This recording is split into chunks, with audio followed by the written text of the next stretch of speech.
Institute of Counselling, Skills of Counselling.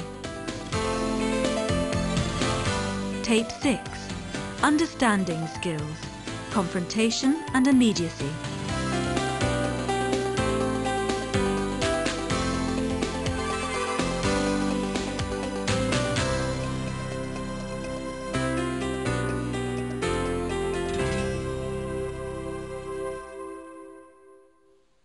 Following on from last time, we continue to look at understanding skills, and now we're going to look at the skills of confrontation and immediacy.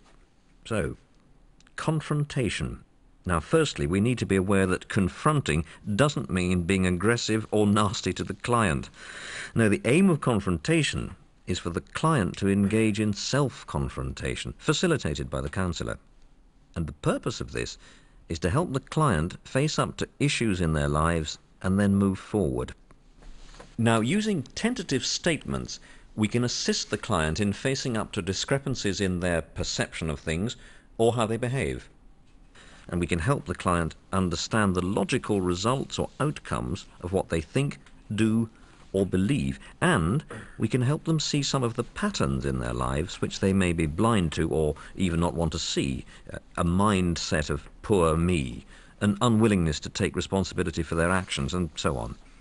It's the very fact that clients may not wish to have these types of issues raised which makes it so crucial for the counsellor to show great sensitivity in deciding when and how to help the client confront these issues for themselves. I think one of my strengths is that I can be direct with people, but it's being direct at the appropriate time. Perhaps that's what I need to work at. It's okay to be direct, but it must be at the right time and in the right way. I think Kathy's got 2 examples for us. Ready, Kathy? Yes. You're telling me how dreadful the situation is, but you're sitting here smiling. Help me pull this together. Yeah, that's good, Kathy. However, rather than help me pull this together, you could try, what is this smile about? Now, the reason for this is that you want the client to confront themselves about this rather than explain it to you, okay? Try another example. Okay. You've listed all the friends you say you have, and yet you have also said that you feel everyone is against you. Good. You could add a bit more there. You say you have friends, and yet you feel everyone is against you. To help our understanding of what's happening for you, put me in the picture about this. Now, on an upbeat note, confrontation can also be an invitation for the client to face up to unused resources, both within and outside of themselves, which could be used by them to find ways of living more resourcefully and towards a greater well-being. Right. Now, second understanding skill for today is immediacy, or what's going on between you and me right now talk. It's an awareness skill, and it requires a fairly well-developed awareness of how things are between you and the client at any given moment. Especially, it's an awareness of something negative within the client-counsellor relationship. Immediacy is the ability to bring the negative issue to the surface, out in the open, and discuss it with the client. Because immediacy reviews the one-to-one relationship, it also has value in demonstrating to the client what may be happening in their relationships outside of the counselling context, and so it can be another step towards self-understanding. And now, George. Immediacy. It feels as if you don't want to continue discussing this issue at this point in time. Now, this would indicate that you've picked up a change of atmosphere in the counselling session. Let's have another example. I wonder if you're aware that you're swallowing the anger. That's good, George. I get the impression that you've picked up immediately what the client's doing. Another example? When you look away from me, I feel you can't trust me with this issue. This indicates that you've grasped the immediacy of the counsellor-client relationship. Thank you. Now, these are all ways of sharing the relationship between counsellor and client. In certain circumstances, immediacy can refocus or maintain the counselling session, preventing it from drying up or blowing up. Hello, Waterside. Extension 245. Certainly, caller. Putting you through now. How has the week been for both of you? Well, I think we've had a really good week. I don't feel so depressed. Things have been better for me. Yes. I've had a couple of jobs in this week. The extra money's come in handy. I took Mary out to the pictures. So, things have been better for you this week. Going out together seems to have helped. I wonder if it was the going out or the togetherness which made the difference. I think it's both. It's good to have some money in my pocket. Again, we've got the issues of money on the one hand and togetherness or partnership on the other. Look, I think we talked about that the last time. I really don't think we need to bring it up again. I agree. It seems as if this issue is a bit of a hot potato, and that neither of you want to handle it with me at this point. In fact, it feels that you're distancing yourself from me and the issue. You might be right. I don't want to take away from the good week that we've had by digging up things that would take away from our relationship. Let's keep on this positive track and see if by working together we can help your relationship even more. Tell me if we can all agree to focus on this. Okay. All right. Andy and Mary, I want you both to do some homework outside of this session, to separately write out on a piece of paper the 3 things that you want out of your marriage, keeping in mind respect and partnership. Well, yes, we can give you an appointment with one of our voluntary counsellors. The Institute. Do you know the city centre? Well, it's not far from the town hall, and it's not difficult to find. Do you have a pen? I had the dream again last night. Oh, it really upset me, but I dare say it'll pass. It's just a dream. This dream seems to be a recurring and upsetting experience for you, Jean. Yet, in the same breath, you almost dismiss it. To help me understand, imagine the dream for me, Jean, as though you were asleep right now.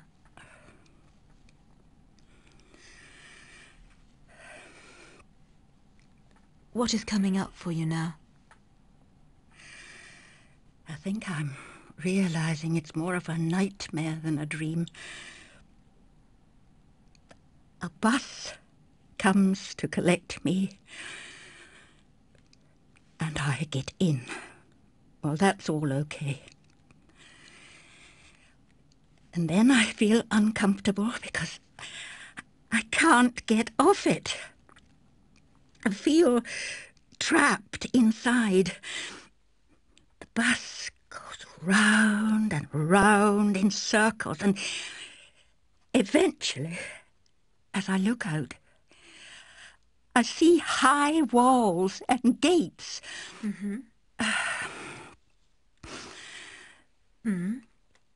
Go on. The walls are built of stone. I don't feel I want to remember them. That's all I can manage just now. I'm wondering what the walls are like, Jean.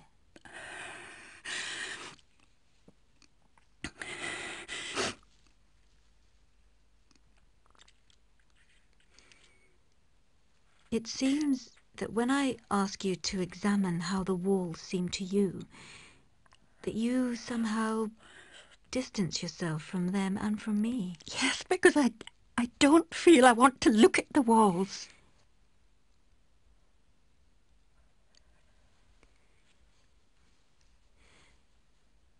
These gates and walls seem to feature quite prominently in the dream.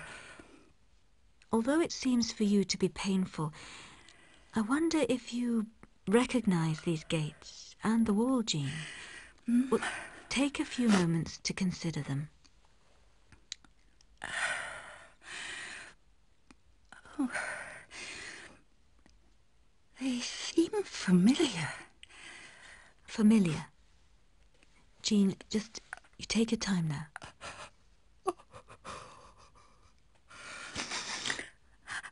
I'm dreaming of the hospital. It's the hospital I'm dreaming of. The hospital walls. Have you got a tissue?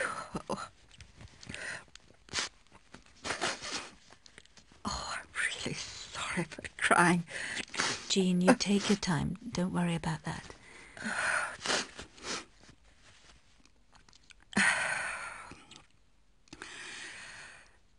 I was looking forward to the retirement party. The praise and the reward for all those years of service. Oh, I should have been more appreciated. I never made it to my proper retirement. I was retired early, dumped. I didn't go to the party that they'd organised for me that last day. I left early. I couldn't stand the fakeness of it all. I left early at lunchtime and I haven't been back. It sounds as if these memories are perhaps quite painful for you, Jean. This is clearly upsetting you. I also feel your anger coming through, and I'm wondering who's going to be there for you when you leave this office. Well, tonight I'm seeing friends. Jean, I can see that this has been very difficult for you to work through, but I feel you've confronted some deep issues in your life with me today, and you've done a lot of hard work. Next time, if you want to, maybe we can look together at some helpful ways of dealing with some of these unresolved issues, of how to say goodbye. Yes, well, maybe. I'm feeling a bit tired right now.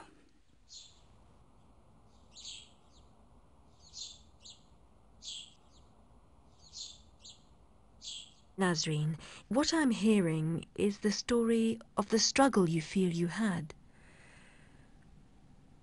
I'm just wondering, how could I expect you to know what it's been like for me, my experience, and what it's actually like for my students today? Right, Nazreen. You're concerned that I can't see things through your eyes. But you have told me about your feelings, about the conflicts in your values, and the issues of independence, ambitions, and your rights. Yes, that's right. Well, you have already begun to share with me insight into your life, and it seems to me that now you're questioning how much progress we can make. You see, I am learning, Nazreen, but I'm learning from you. Mm-hmm. You have already taken a risk with me, and you have been able to tell me about your upbringing and the difficulties you've overcome and the pain that you share with your students. I can't make promises, Nazreen, but I will keep working with you as long as you want me to. Well, when you put it like that, I suppose I do want to continue with you.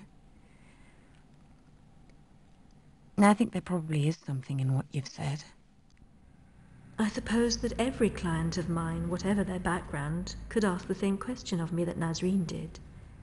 And I think that with every client, whatever their situation or background, I could answer.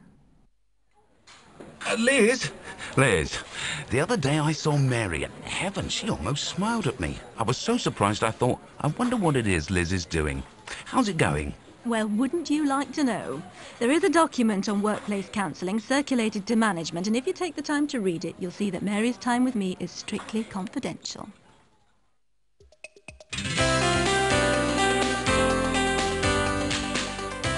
Why is counsellor self-awareness so important to immediacy? How can you ensure that the counselling relationship will sustain confrontation? How would you react to a client saying that no one could help them?